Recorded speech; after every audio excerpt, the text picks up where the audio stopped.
Et c'est parti pour Smart Bourse, votre double dose quotidienne de marché en direct chaque jour sur Bismart à la mi-journée, 12h30, 13h. Et le soir, la grande édition pendant une heure à partir de 18h30. Au sommaire de cette édition de la mi-journée, un marché qui se stabilise et qui repart même de l'avant après la petite claque d'hier sur les marchés européens, par exemple. On a perdu 2% sur les actions européennes, la plus forte baisse de l'année. C'est vrai que depuis quelques mois, le sens du voyage est assez clair sur les marchés. Est-ce que c'est un coup d'arrêt durable, l'idée d'une consolidation, voire d'une correction? En tout cas, aujourd'hui, les marchés repartent de l'avant, mais c'est vrai que la séance d'hier nous rappelle quand même que bon nombre d'indices évoluent sur des niveaux records et que les niveaux atteints, notamment par les indices européens, font figure peut-être de plafond de verre, des résistances qu'on a eu du mal à franchir au cours des 2 dernières décennies. Le CAC 40 était donc monté jusqu'à 6300 points.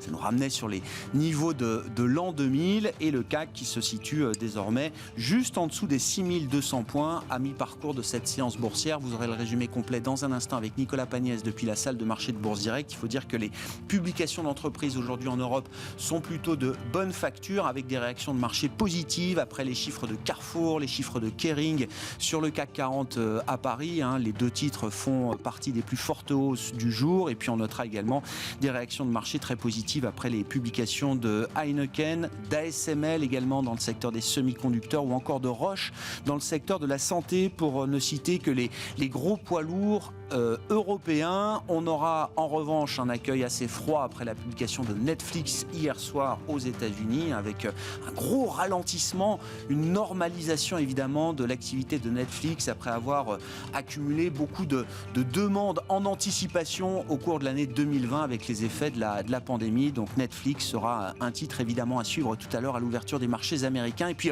bonne nouvelle également sur le front de la politique et de la relance en Europe, puisque la Cour constitutionnelle allemande de Karlsruhe a rejeté ce matin une série de recours qui avait été déposés pour bloquer le plan de relance européen Next Generation, un package de 750 milliards d'euros. La Cour constitutionnelle allemande autorise ainsi le Parlement allemand à ratifier ce programme et c'est évidemment une bonne nouvelle avant la réunion de la Banque centrale européenne demain jeudi.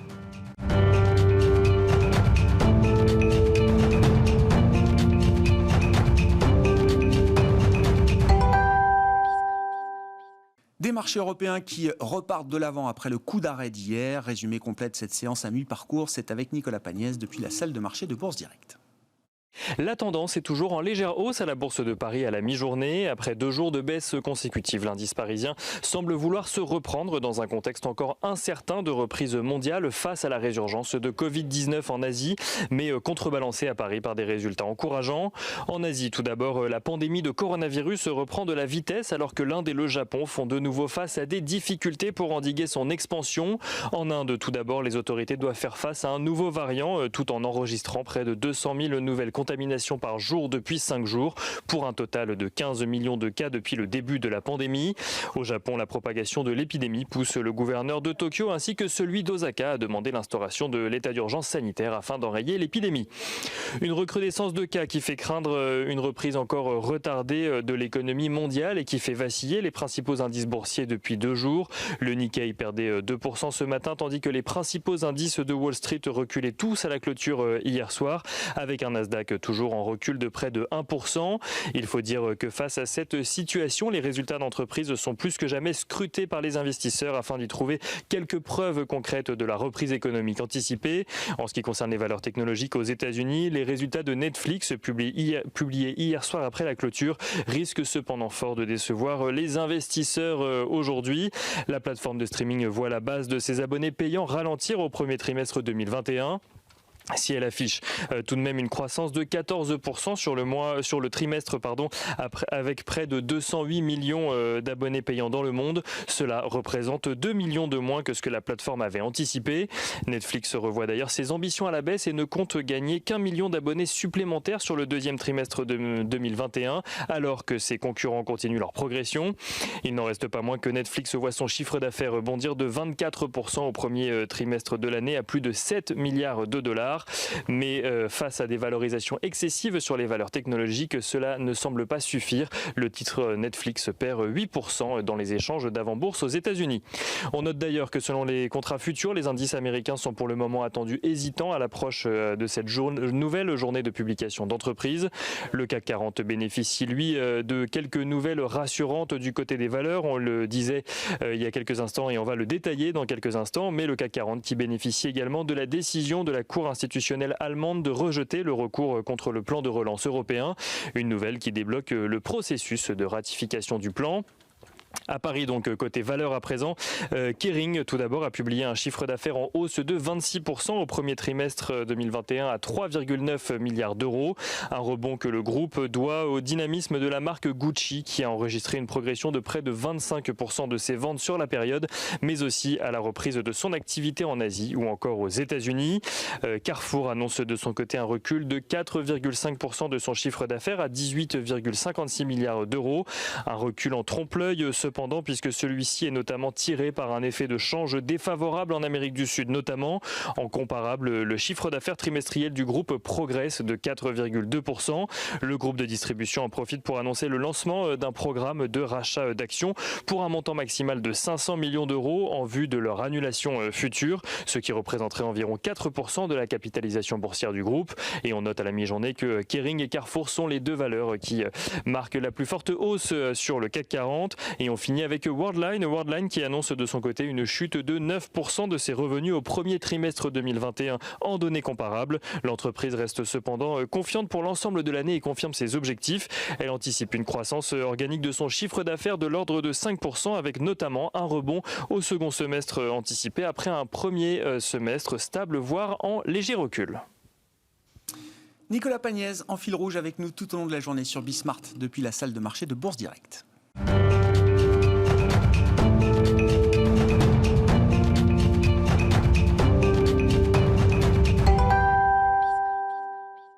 Investir dans les actions européennes alors que les marchés boursiers européens, comme les autres, ont effacé la crise pandémique. On en parle dans cette édition de Smart Bourse à la mi-journée avec Victoire de Trogoff qui est avec nous par téléphone, gérante actions européennes, gérante du fonds Fidelity Europe chez Fidelity International. Bonjour et bienvenue Victoire. Merci beaucoup d'être avec nous. Un mot peut-être de l'ambiance de marché. C'est vrai que la séance d'hier marque un petit coup d'arrêt, une baisse de 2%. Bon, c'est la plus forte baisse de l'année pour les actions européennes, mais ça nous rappelle évidemment que les indices européens, comme les autres, ont effacé la crise pandémique en revenant sur leur niveau de février 2020 et même au-delà. On parle de sommets historiques pour beaucoup des indices européens qu'on peut suivre et qui se retrouvent d'ailleurs sur des niveaux qui ont toujours été des résistances difficiles à franchir dans le passé, au cours des dernières décennies. Victoire, que vous inspire le niveau atteint par les marchés européens et la manière dont ces niveaux ont été retrouvés après un parcours d'un an qui a été spectaculaire? Oui, évidemment, on a dépassé les niveaux de 6000 points sur le CAC, qui sont des niveaux qu'on avait dépassés en 2000, en 2007 et en 2020. Donc évidemment, on est au niveau du CAC, mais aussi au niveau des autres indices européens, entrés dans des zones un petit peu de danger. Et les éléments techniques sont assez défavorables. D'abord, on est sur un nombre de semaines consécutives de hausse assez impressionnant et une mauvaise saisonnalité, puisqu'on sait très bien que le 5e mois de l'année est historiquement un mois dans lequel les actions peuvent commencer à rendre un petit peu des gains.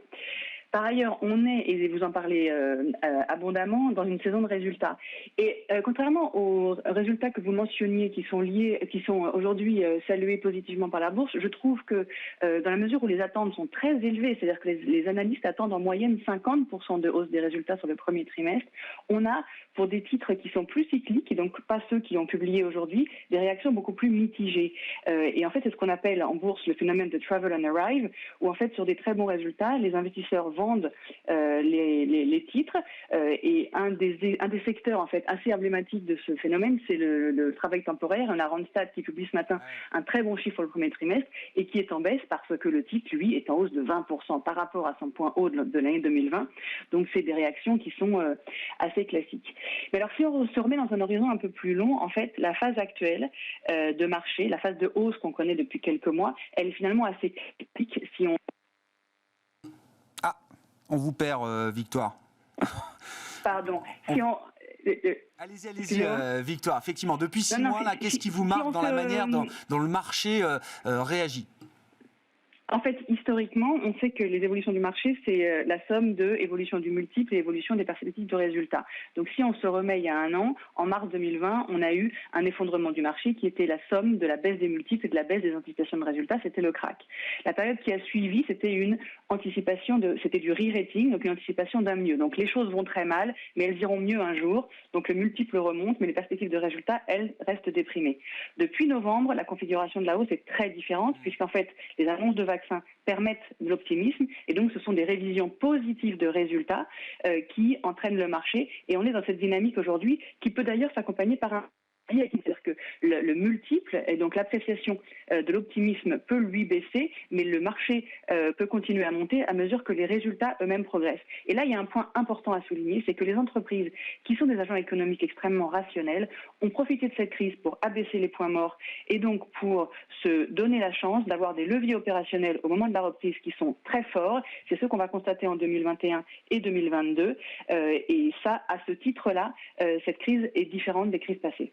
Et ça veut dire que cette saison de publication de résultats, Victoire, elle va vraiment permettre de faire le tri entre, alors peut-être les passagers clandestins du marché qui ont été emportés par la dynamique de reprise cyclique généralisée, et puis ceux qui méritent peut-être qu'on s'intéresse à nouveau à eux. Ça va être vraiment une saison de résultats importante de ce point de vue-là. Donc en fait, depuis des années, on oppose toujours les valeurs value et les valeurs croissance. Et aujourd'hui, on ne peut pas véritablement choisir l'un des deux chevals parce que danger dans les deux zones. Quand on commence à regarder les valeurs cycliques, par exemple, on se rend compte que donc, beaucoup d'entre elles sont au-delà des niveaux de mars 2020, mais quand on prend en considération le fait que l'exercice 2020 était très mauvais et pour beaucoup d'entre elles a fait des pertes et donc des dettes qui ont progressé, si on raisonne en valeur d'entreprise, on est nettement au-dessus des valeurs de mars 2020. Et là, effectivement, c'est des zones un peu dangereuses. Et du côté de la croissance, on sait que la remontée des taux met à mal la valorisation de ces titres là, et on l'a vu en début d'année, toute la sphère renouvelable notamment qui était très surachetée parce que elle concentre beaucoup des tendances positives qu'on constate en ce moment. C'est vu dégonfler, donc on a véritablement vu une bulle se faire attaquer sur des niveaux de valorisation. C'est ce qu'on trouve au niveau des valeurs de croissance. Ouais. Et ça veut dire que, alors, s'il faut être agnostique d'une certaine manière, Victoire, ça veut dire, et c'est votre métier, hein, vous êtes stock picker, sélectionneur de valeur chez Fidelity, ça veut dire que ce facteur sélection de titres va être peut-être le facteur le plus important dans la performance des fonds pour la suite de l'histoire pour cette année 2021 ? Donc voilà, donc nous on revient toujours à notre métier qui est le stock picking, la sélection de titres, le bottom-up, donc l'analyse au cas par cas des business models et donc la compréhension de la création de valeur au sein de chacun des résultats. Et in fine, on arrive peut-être aussi à rassembler nos idées dans des thématiques.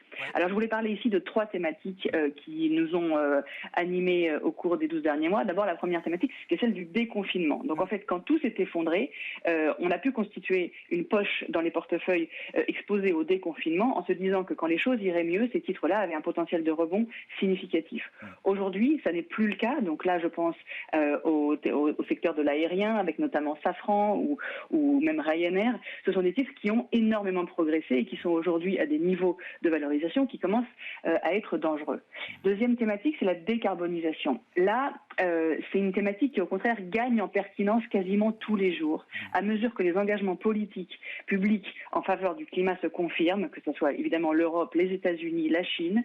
Et là, dans les fonds que nous gérons, on préfère jouer les bénéficiaires indirects aux pures énergies renouvelables. Donc on en trouve notamment au sein des valeurs industrielles comme Saint-Gobain, Volkswagen, Covestro, qui sont tous des titres qui indirectement en fait profitent de cette tendance à l'investissement pour la décarbonisation.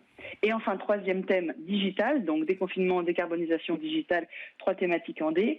Le digital, ça c'est une thématique séculaire, ça paraît assez évident, mais en fait, que ce soit les business models digitaux comme Adevinta, qui est la maison mère du Bon Coin, ou les facilitateurs comme les activités de paiement comme Worldline, dont vous avez parlé à l'instant, ça me semble être toujours des titres qui ont des perspectives de croissance absolument colossales devant eux. Merci beaucoup Victoire, merci pour vos remarques sur ce marché européen et la manière dont vous organisez votre sélection de titres chez Fidelity pour le fonds Fidelity Europe que vous gérez. Victoire de Trogoff qui est avec nous par téléphone depuis Londres, gérante action européenne chez Fidelity International.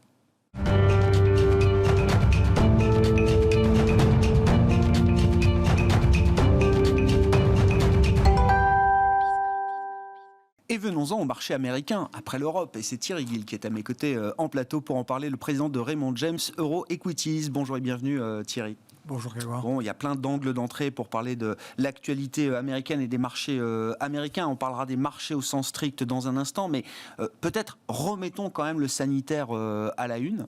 C'est vrai qu'on voit la vitesse de vaccination impressionnante aux États-Unis, la montée en puissance en Europe, mais on constate quand même des situations hors de contrôle dans des pays émergents, asiatiques au sens large, l'Inde, le Brésil en Amérique latine, le Japon également, qui remet en place des poches d'état d'urgence, on va dire, dans certaines régions du Japon. Et donc, il faut reparler quand même de la vitesse de vaccination aux États-Unis, qui est impressionnante. La moitié de la population adulte est vaccinée avec au moins une dose aujourd'hui, Thierry. C'est exact. On a, dans la population de plus de 18 ans, la moitié des Américains qui sont vaccinés ont eu au moins une dose.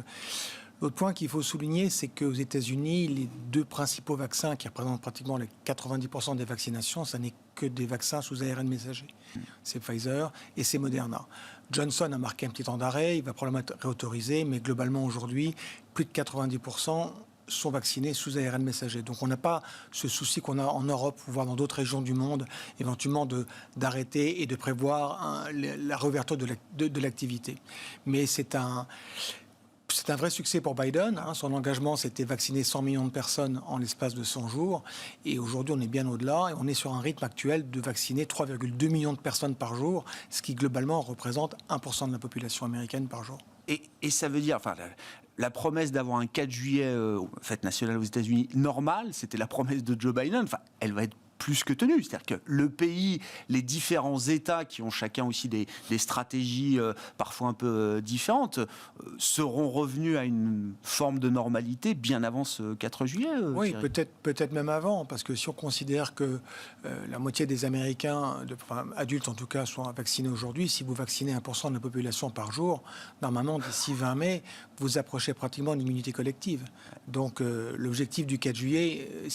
hormis l'évolution des variants, ce qui est toujours un petit peu un souci, mais on sait qu'aujourd'hui, lorsqu'on écoute les propos du CEO de Pfizer, M. Bourla, comme quoi son vaccin réagit plutôt bien aujourd'hui avec les différents variants, on peut légitimement être optimiste.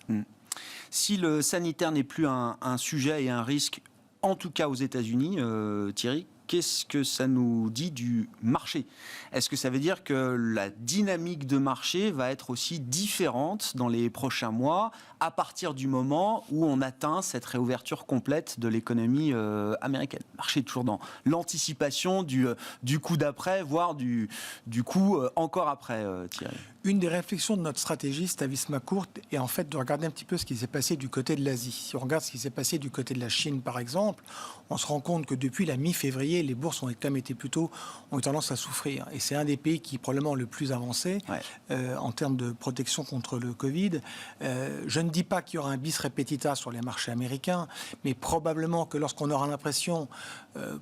pour nous tous, de revivre un peu normalement, il est possible que là, il faudra vraiment s'interroger sur la capacité des marchés à continuer ce mouvement qu'on connaît depuis maintenant un peu plus de 2 ans, voilà, où les bourses n'arrêtent pas de monter et les arbres ne montent pas au ciel, on le sait tous. Et donc, il faudra essayer d'anticiper ce mouvement. Et on a des outils pour essayer d'anticiper ce genre de choses, les leaderships de marché, les côtés techniques, etc. Mais pour l'instant, on a observé, comme beaucoup d'acteurs de marché, un petit peu un inversement de tendance. Alors, à court terme, un peu un retour en force du SPI 500, avec entre autres certaines valeurs de croissance, sachant que depuis la fin de l'été dernier, les secteurs qui avaient surtout tenu le marché, c'était des valeurs small cap, value, cycliques. Et on se rend compte qu'il y a une bascule qui est en train de commencer à se faire.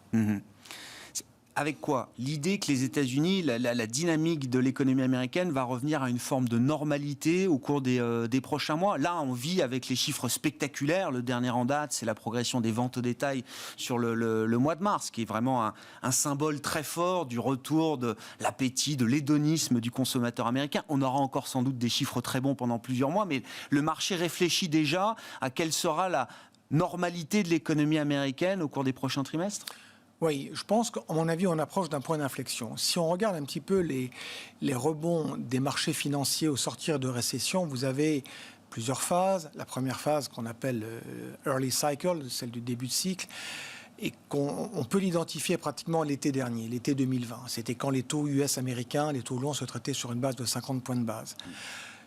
Quand on regarde les précédentes sorties de récession, vous déclinez quasiment presque toujours le même schéma. Sur une durée de 8 mois à peu près, les taux longs vont monter d'environ 120 BP. Et on a effectivement, début mars, sur le taux 10 ans américain, on a traité sur des bases de 170 BP. On est actuellement sur des niveaux de 150, 155 BP.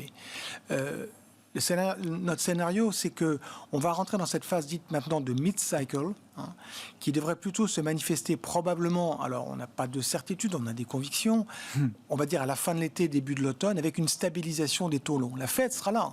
La Fed l'a déclaré, Powell l'a dit, Powell marche vraiment main dans la main avec Yellen, et je pense qu'ils feront tout pour probablement préserver une hausse de taux avant 2023. Donc si vous avez cette stabilisation des taux longs, vous rentrez dans un paradigme de marché qui change. On n'est plus dans une approche de thème, de cycle, de secteur, ce qu'on a connu depuis 9 mois. Vous rentrez vraiment dans ce que vous évoquiez juste avant, dans des marchés vraiment de stock picking. On fait toujours du stock picking, mais peut-être plus encore à ce moment-là. Et donc, il faut vraiment aller chercher des histoires. Et ça, je pense que ça va être le vrai changement sur les marchés à venir dans les prochains mois. Et alors, quels sont effectivement, parce qu'on a l'impression qu'on a joué beaucoup d'histoires à la fois depuis un an.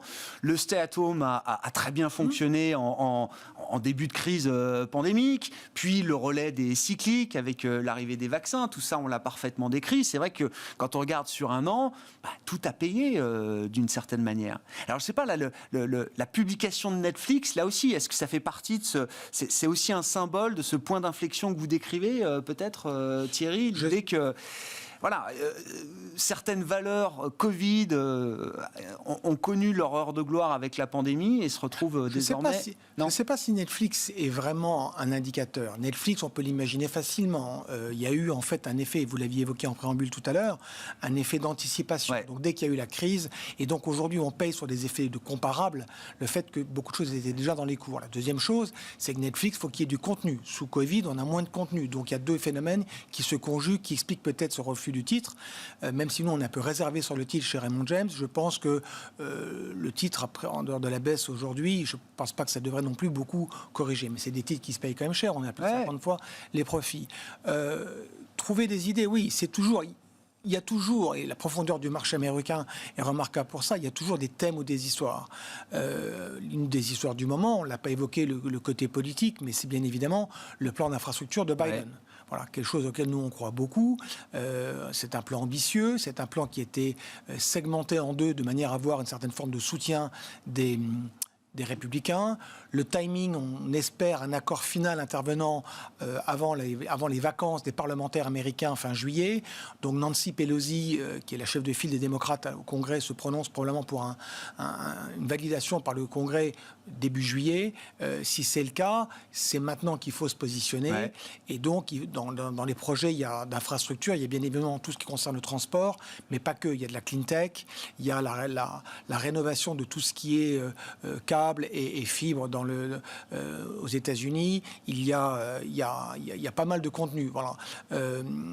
Il y a des histoires qui ne sont pas encore totalement jouées, parce que ce plan d'infrastructure, non seulement on en parle depuis très longtemps, mais c'est vrai que Biden l'a aussi très vite mis en avant. Le marché n'a pas encore complètement intégré tous les effets de ce plan qui vont se faire ressentir sur plusieurs années, j'imagine. C'est une bonne question. En fait, si vous voulez, le marché est au plus haut, ou quasiment. On a consolidé un peu ces jours derniers, mais trouver des bonnes affaires dans le marché aujourd'hui, c'est très compliqué. Donc, pour rebondir sur les propos qui avaient été tenus avant moi, quand vous regardez sur le marché américain, sur une durée de 14 mois, juste avant qu'il y ait le Covid, vous pouvez penser qu'éventuellement, dans les chaînes de restaurants, dans le retail ou dans la thématique de l'aérien, il y a encore des sociétés qui soient très en retard, parce qu'on n'a pas rouvert totalement. Eh bien non, parce que l'anticipation de la bourse est là. 94% des restaurants américains se traitent au-dessus de leur niveau d'il y a 12 mois. 75% de l'aérien, c'est le cas. Vous avez que deux secteurs qui sont vraiment avec plus de 50% en retard. C'est l'énergie et ce sont les foncières. Voilà. Et ça, c'est un thème qui, chez Raymond James, nous intéresse. On n'avait pas trop mal identifié, il y a déjà quelques mois, on l'avait évoqué ici, l'immobilier, les home builders. Logement, hein, c'est ça, la partie logement. Hein. Oui, dans le real estate, pour moi, il y a deux aspects. Il y a l'immobilier, enfin, il y a ceux qui construisent vraiment des maisons, que ce soit pour des maisons individuelles ou des appartements. Et vous avez ceux, après, qui, en fait, dont c'est le métier de gérer des foncières. Et dans les foncières, il faut segmenter. C'est-à-dire, est-ce qu'aujourd'hui, vous voulez détenir des foncières qui détiennent des bureaux? Je ne pense pas. Dans la plupart des entreprises, on facilite le work from home et par définition, il y a moins besoin de surface. Donc ça, on n'a pas envie d'y toucher. Est-ce que vous voulez détenir des mall centers dans lesquels vous avez des magasins, des boutiques dont beaucoup d'entre elles ne rouvriront peut-être jamais? La réponse est non. Par contre, est-ce que vous voulez détenir des gens qui détiennent des data centers, qui détiennent les tours relais pour tout ce qui est téléphonie? Et surtout, un des thèmes auxquels on croit énormément chez nous, c'est tout ce qui est les entrepôts. Parce que le révélateur de la crise, dont on s'est rendu compte, c'est que les niveaux de stock des sociétés sont très bas. Vous avez actuellement aujourd'hui des goulots d'étranglement partout. Dans le bois, dans les semi-conducteurs, dans le côté médical. Et ça a des conséquences partout. Et selon nos analyses, ça engendre l'idée de créer ce qu'on appelle un safety stock, c'est-à-dire créer en fait des stocks plus importants. La gestion des stocks va être différente. Oui. Pendant au moins quelques temps après la phase pandémique. Oui, parce que ça va durer longtemps et que vous interrogez des sociétés comme le leader américain Prologis ou des sociétés comme CBRE ou JLL, ils vous disent la même chose. Donc ce sont des millions de square feet en fait, de métrage qu'il va falloir créer de stock. Et je reviens sur notre call macro, si d'un côté votre coût du capital est maîtrisé par des taux longs qui restent relativement flat, et que d'un autre côté, il y a une demande forte, et en l'occurrence, avec le Covid, beaucoup plus de gens, nous les premiers, on consomme de plus en plus. C'est très important. Puis vous avez un président américain qui milite pour les re-onshoring, donc il veut qu'on reproduise de manière domestique. Vous avez pas mal d'étoiles qui s'alignent pour faire en sorte que ce secteur, qui est un de ceux qui est le plus en retard sur Wall Street, puisse rattraper le marché. Donc les foncières commerciales, je sais pas, industrielles, je ne sais pas comment vous les qualifiez, celles qui gèrent des entrepôts, quoi. Oui, industrial rates, voilà, c'est les acteurs. Le numéro 1 américain, c'est une capitale boursière de 83 milliards, c'est Prologis. Vous avez aussi Duke, qui est un acteur plus domestique. Il y a plusieurs acteurs qui sont cotés. Et c'est pas juste un play e-commerce. C'est ça qui est intéressant, c'est beaucoup plus large que ça, ça va au-delà de tout ça. C'est vraiment une volonté au niveau de la gestion des stocks aux États-Unis de recréer un petit peu des niveaux qui répondent à une demande. C'est intéressant. On observera dans le temps effectivement de quelle manière les stratégies d'entreprise évoluent sur le plan de la gestion des stocks. On en a parlé avec vous. Sur le plan de la gestion financière aussi, avec l'idée de taxes corporate qui vont remonter. On en parlera une prochaine fois, Thierry. Mais il y a sans doute des aspects de stratégie d'entreprise qui vont évoluer peut-être durablement à l'issue de cette crise. Les foncières commerciales, industrielles, les entrepôts, voilà, c'est une idée pour attaquer le marché américain sur ces sommets, évidemment. Enfin, après une petite correction hier, mais on voit déjà une stabilisation aujourd'hui en Europe et sans doute à Wall Street tout à l'heure à l'ouverture. Merci beaucoup Thierry. Thierry Gill qui était à mes côtés en plateau, le président de Raymond James Euro Equities. On se retrouve ce soir en direct à 18h30 sur Bismart.